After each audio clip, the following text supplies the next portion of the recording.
Hi guys! Magandang gabi! Welcome back po dito sa Gandara SRU channel for Showbiz Update. Andito na naman nga po akong muli nagbabalik. Ang nagmamaganda ninyo kachismosang Kim Pao, wala na pong iba ang lokaret na si Gandara upang maghatid sa inyo ng latest update and fresh happenings patungkol kina Kim Chiu and Paolo Avellino. And para nga sa gabing ito ang tatalakayin naman natin at pag-uusapan ay may kinalaman dito sa anong meeting ang nagaganap ng Team D Alibay sapagkat meron tayong latest na nasagap kung saan ay kasama po ng Kim Pao ang Team D Alibay. So anong nga meron?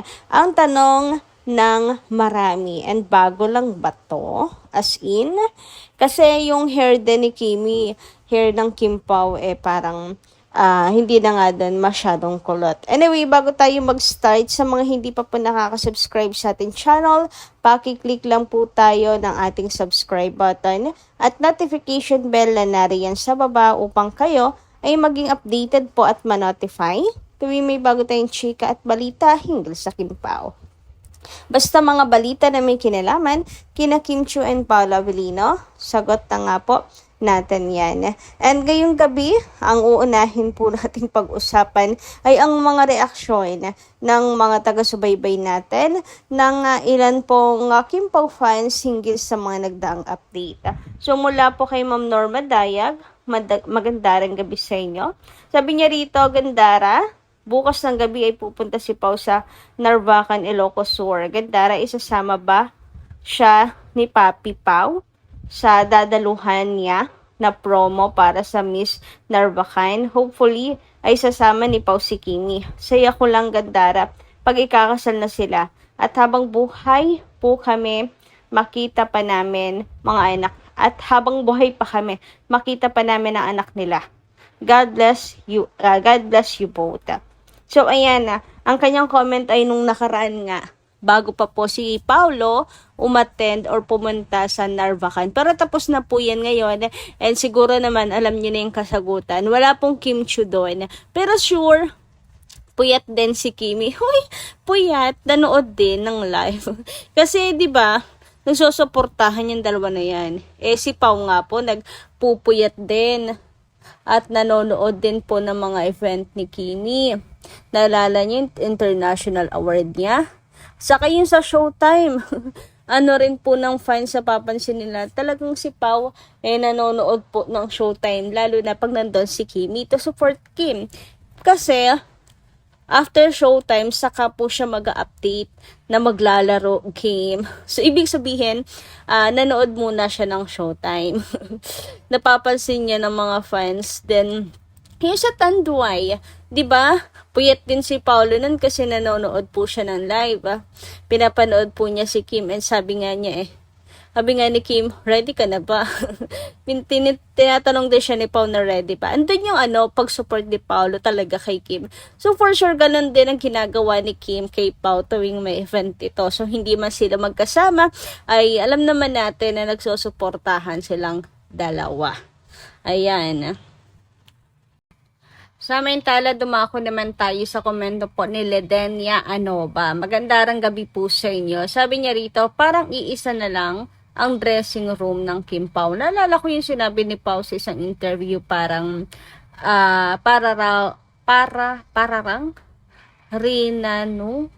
parang tinanong sila sa proyekto, naalala. Sabi sa isa na sabi ni Pao, ay kasi nagsulod ko sa dressing room namin. Nakita ko shake, rattle, and roll ni Kimi. Ibig sabihin, iisa na sila. So, 10 po ata yun. But anyway, about sa dressing room, nung nakaraang taon, parang magkaiba pa po sila ng dressing room. Pero magkatabi. Pero parang hindi daw po nagagamit yung dressing room ni Paolo Avellino kasi nandun din siya palagi sa dressing room ni Kimi. Kaya nga tatawa yung mga fans. Bakit kasi hindi na lang pinag-isa? Pero ngayon, kung iisa na lang ng dressing room, di mas mabuti. Mas masaya ang mga Kim Pao fans. Kasi lagi nga po, pamilyar yung background ni Paolo. Tapos lagi ding nakikita sa background si Kimi, nandoon. parang iisa nga lang po yung hindi na lang po tent, pati na rin dressing room ng Kim Pao. Pero sa tent, alam natin na iisa lang. Always, iisa lang ng tent silang dalawa. Sa Maintala, sabi naman dito ni Ma'am Rose Ann Pagio, magandang gabi. Oo, Miss Gandara, lagi namang nasa dressing room ni Kim si Paulo. Noon pa, tingnan mo yung ngiti ni Pao habang nagsasalita. Parang may makulit na chinita nga po. Ay, sabi nga nila, sino kayang nag-video? Parang si Chinita Princess. 'Di ba? And ayun nga, familiar daw sa mga fans, yung dressing room, ganyan. And hindi naman nabago kasi lagi naman pong nasa dressing room nga ni Kim itong si Pao. So, kailangan pa bang tanungin anong real score nilang dalawa kung ganyan yung kanilang galawan. 'Di ba? Pag-amin na lang talaga yung kulang. Pero sa kilos, nababasa po ng mga fans kung ano ang meron po sa kanilang dalawa.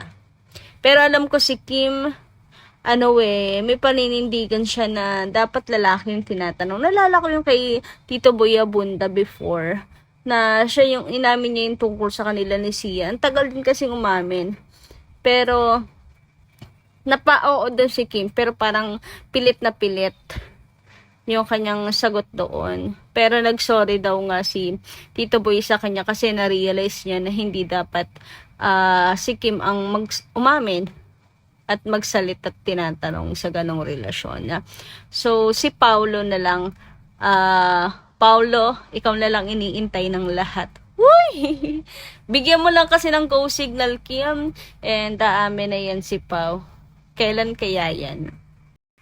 Anyway, dumako naman tayo sa larawang ito. Kim Pao with the Team Alibay. So, nagtataka po ang ilan, bakit mayroon pong picture ang Team The Alibay with Kim Pao ngayon kung patapos na nga or tapos na ang shooting, tapos na ang The Alibay, 'di ba? Yung iba nga nabibitin pa. Anong meron? Imposible naman halimbawa kung itutuloy pa rin, parang kapos naman na sa oras at panahon. So, anong meron?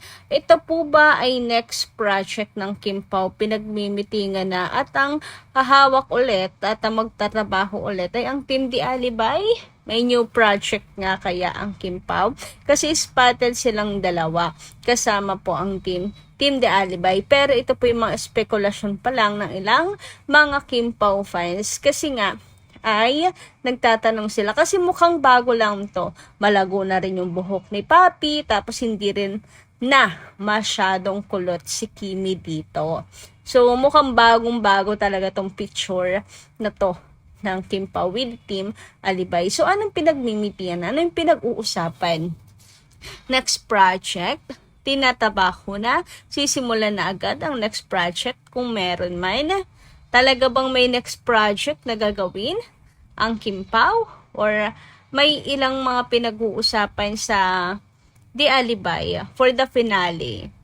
While kung ito ay hinggil sa The Alibay, ay baka meron pong mga pagbabago and all ganyan. Or may bagong project ulit ang Kim Pao nga. So, ano kaya ang totoo? Abangan na lang po natin. Mababalita at mababalita naman nga po yan kung sakali man. Pero mga Kim Pao fans, syempre nananalangin na sana UB side ng Kim Pao dito, nadidistract ako. Bagay na bagay talaga silang dalawa. Anyway, ayun nga, ang mga Kim Pao fans ay syempre nananalangin na sana ay may next project ulit ang Kim Pao. Kailangan din ni Kimi syempre ang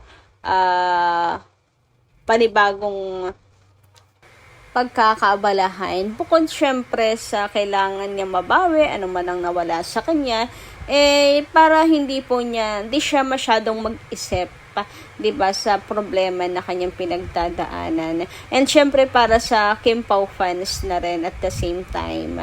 Kasi alam niyo naman, sila Kim and Paulo nakakapagpasaya po sa kanila. So, sana may next project ulit sila Kim and Paulo. Pero kung wala naman, okay lang din naman para makapag-rest at makapag-focus si Kim sa kanya pong laban. Pero kasi kapag nabalita na may next project ang Kim Pao, yung kinababahala ng mga fans na magpapaalam na ang tambalan or tandem nila Kim and Paula ay mawawala na, 'di ba?